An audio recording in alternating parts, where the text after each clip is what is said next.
My husband surprised me one evening with words I never thought I would hear. He told me I should pack my things and go back to my parents' house. His reasoning? He said my parents were already living in our home, so there was no space for me. I sat there, stunned, trying to process what he had just said. The casual way he spoke, as if this was something normal, made it even harder to believe. Then he looked at me, his tone sharp and cold. Do you have a problem with that? Don't argue with me. If you don't like it, I'm fine with divorcing you. His words cut deep. It wasn't just what he said, but the way he said it, like I was nothing more than a burden he was ready to throw away. Lately, he had been distant and unkind, snapping at me for small things and shutting me out completely on other days. I had my own frustrations with him too, and yes, the thought of divorce had crossed my mind more than once, but hearing him say it so casually, as if our marriage meant nothing, broke something inside me.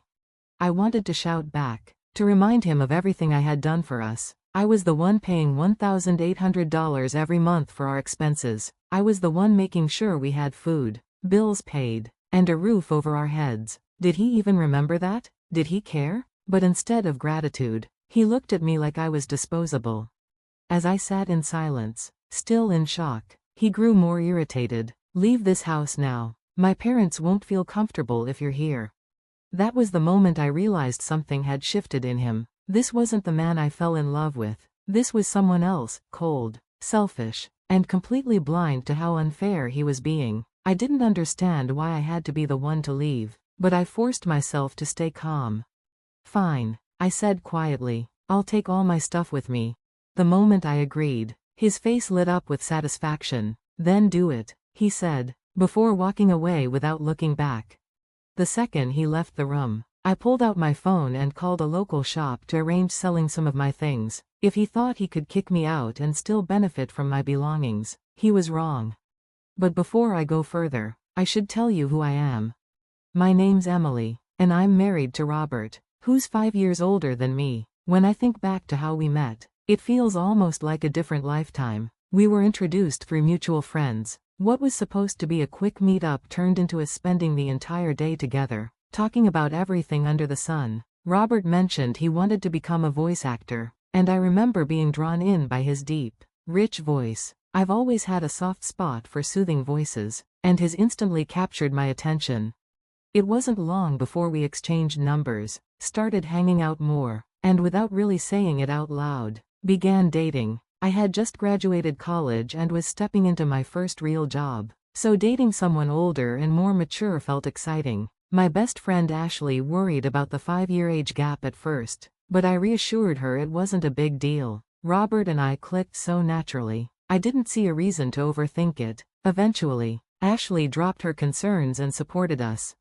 We dated for 3 years before Robert suggested marriage. My parents already knew about him and were eager to meet him. I could tell they were secretly waiting for him to propose. When he finally did, it wasn't in some grand, romantic way. He simply asked me one evening while hanging out at my apartment, and I said yes without hesitation. It felt natural, like the next step we were meant to take together. Meeting Robert's parents, however, was a different story. Their home was decorated with things that looked expensive but felt fake, almost like they were trying too hard to appear wealthy. They wore flashy jewelry and spoke in ways that felt showy. His mother even made a rude comment about my appearance, which stung deeply. Still, I told myself that I was marrying Robert, not his parents. I thought if I ignored their behavior, it wouldn't affect my marriage. But after the wedding, I began to notice cracks forming. One day, Robert asked me a strange question. Hey, who was that woman in the blue dress at our wedding? There were a few guests in blue, I replied, confused. Who exactly are you talking about? The one who gave a speech, your best friend. You mean Ashley? Yes, that's her. His expression was uneasy, almost nervous. What about Ashley? I asked. Oh, nothing. I just thought I saw someone who looked like her the other day when I was on my way to work. That's all. He brushed it off with a laugh and disappeared into the other room before I could say more. The oddness of the exchange lingered in my mind, but I tried to push it aside.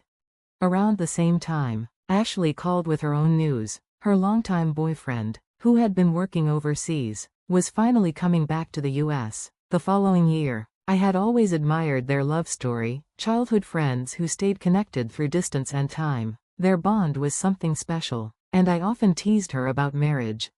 "Do you think he'll propose once he's back?" I asked her playfully. "Oh, Emily, you're always jumping ahead," she laughed. We promised to attend each other's weddings and give heartfelt speeches, just as we had always done for each other.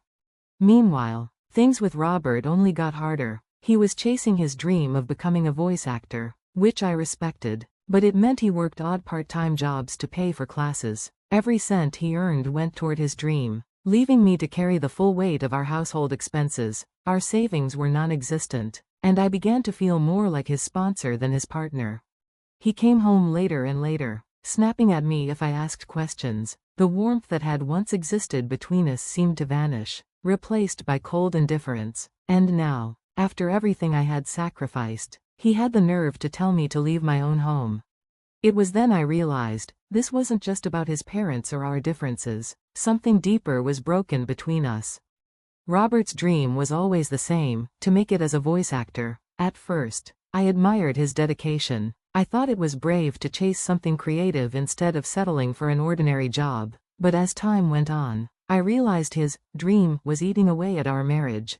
He worked part-time jobs constantly, claiming the overtime was necessary for us. But I knew where most of that money went, straight into his lessons, equipment, and auditions. It wasn't about our family anymore, it was about him. One night, when he dragged himself home looking exhausted, I finally spoke up. "Hey, haven't you been working too much lately? They shouldn't be making you do so much overtime, even if it's just a part-time job." He didn't even glance at me. His reply was sharp. "I told you, I'm fine. More money is always better. Just keep your opinions to yourself." That hurt more than I expected. By then, Robert had stopped calling me by my name. No, Emily. No gentle tone, just a cold, "you." It was such a small thing, but it revealed so much. When we got married, I imagined warm conversations, laughter, and late-night talks about our future. Instead, the only thing I heard from him now were harsh words, delivered in a voice that had lost its gentleness. Ironically, his precious voice, the very thing he wanted to build a career on, was suffering. He drank heavily, stayed out late, and sometimes his throat sounded hoarse. I tried to warn him, but he brushed me off. He didn't want advice, only silence. Soon, silence was all that filled our home. Even when we were in the same room, Robert avoided me. No eye contact, no questions about my day. It was like I had become a stranger in my own marriage. That was when Ashley called. She said she had something important to tell me, her tone unusually tense. We decided to meet at a karaoke booth, a private place where no one would overhear us. When I arrived, I noticed she had chosen a room near the counter, where the staff could see through the door's glass panel. "You chose this room specifically?" I asked, curious. "Yes," she admitted. "I wanted the staff nearby, just in case." Her words unsettled me. Just in case of what? Ashley lowered her voice. "Because I think someone's been following me." My heart skipped a beat. She explained that for the past month, ever since she quit her job, she had the eerie sensation of being watched. On her commute, during errands, even on her days off, she couldn't shake the feeling that someone trailed behind her. "Did you go to the police?" I asked immediately. "I did, but since there's been no direct contact, they said there isn't much they can do." "What about your boyfriend? You told me he's coming back soon." "He is, but he's still abroad right now. I didn't want to worry him until I was sure. That's why I came to you first." She hadn't gotten a clear look at her stalker. Fear had always driven her to walk quickly or hide. She didn't know if it was a man or a woman. Hearing her speak, I felt protective. Ashley was my best friend, the one person who had always stood by me. I promised to help keep watch. And that's when the truth hit me like a lightning strike. The person following Ashley was Robert. I saw him myself, lurking near her workplace after his supposed late shifts, trailing her with a twisted grin on his face. It didn't look like the man I once fell in love with. His expression was hungry, desperate, almost obsessed. My chest tightened. How had I not seen this side of him before? The love I once felt drained away in an instant. This wasn't dedication. This wasn't ambition. It was obsession. And it was dangerous. I warned Ashley immediately and urged her to move. With the help of her colleagues, she quietly relocated, and we arranged for her to be driven from her workplace to her new place so Robert couldn't follow. For a short while, I thought maybe things would settle down, but Robert's frustration only grew. Then, one night, his anger boiled over. "My parents are going to live here," he declared out of nowhere, "so you need to go back to your parents' house." I stared at him in disbelief. His demand made no sense. This was our home. Why should I be the one to leave? "If you have a problem with that," he snapped, "then I'm fine with divorcing you." Those words sealed everything for me. I had considered divorce privately, but hearing him throw it at me like a weapon was too much. My voice trembled with anger as I reminded myself, I'm the one paying $1,800 every month. Does he even remember that? When I gave him a hard look, his temper flared. "Just leave already. My parents can't move in if you're still here." I felt my chest tighten with a mix of rage and sorrow, but instead of begging or crying, I said flatly, "Okay, I'll take everything I bought with me." Robert smirked, thinking he had won. But the next day, when workers arrived to assess all the furniture and appliances, his smirk faded. The staff looked around, took notes, and finally one of them handed me a paper. "The total value is $22,000. I signed without hesitation. "Sell it all." Robert's face went pale. "What are you doing? My parents can't live here without furniture." I pulled my arm free when he tried to grab me. "When we got married, you told me you were broke because of your voice acting classes. I paid for everything: rent, furniture, living costs. I've carried us while you chased a dream you barely practice for. Now it's your turn to pay." He stammered, then puffed up his chest as if to save face. "You think talking about money will stop me? Who do you think you are? I've already gotten close to a rich lady." That rich lady was Ashley. Of course, my best friend, the same woman he had been stalking.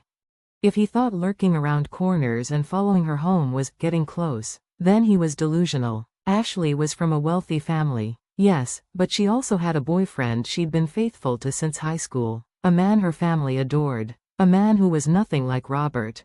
When I told him how Ashley had described her stalker as creepy, and that she was already engaged in a serious relationship, Robert's bravado cracked. "I always walked Ashley home," he muttered, as if that excused him. "You're lucky I didn't call the police," I shot back. He looked crushed, but when the movers carried out the last of the furniture, he brightened strangely, like he still thought I would stand by him. "I guess you're all I've got now," he said, forcing a smile. "You'll always support my dream, won't you?" I met his eyes with ice in mine. "No, I've already filed for divorce. From now on, we'll talk through lawyers." Robert panicked, grabbing at me. "Don't say that. Haven't we been getting along all this time?" "Getting along?" I snapped. "You stopped loving me the moment you thought Ashley was richer, prettier, or better. I saw the mistake I made the day after we got married." He broke down in tears, crying like a child. Instead of pity, all I felt was disgust. Before leaving, I added one last blow. "I told your uncle about the divorce. He says he'll make you work for him. Forget about voice acting, your reality check has arrived. And if you go near Ashley again, I will call the police." Then I walked away, not once looking back. For now, I stayed with my parents, but I began searching for a place closer to work. I felt free for the first time in years. As for Robert, his uncle kept his word. He forced Robert into a job at his company, stripping away his so-called dream. Robert's parents, who had been planning to mooch off Ashley's wealth through him, had no choice but to move in with him. The whole family ended up under his uncle's thumb. Maybe it was karma. Maybe it was justice. Either way, I was glad I escaped. Months later, Ashley invited me to her wedding. I met her longtime boyfriend at last, and seeing them together filled me with hope. Their love was real, built on years of trust and loyalty. I wished them all the happiness I never found in my own marriage. And as I clapped for her that day, I thought to myself, my story isn't over yet. My first marriage ended in betrayal and lies, but I know one day I'll find someone who truly values me. Until then, I'll stand on my own.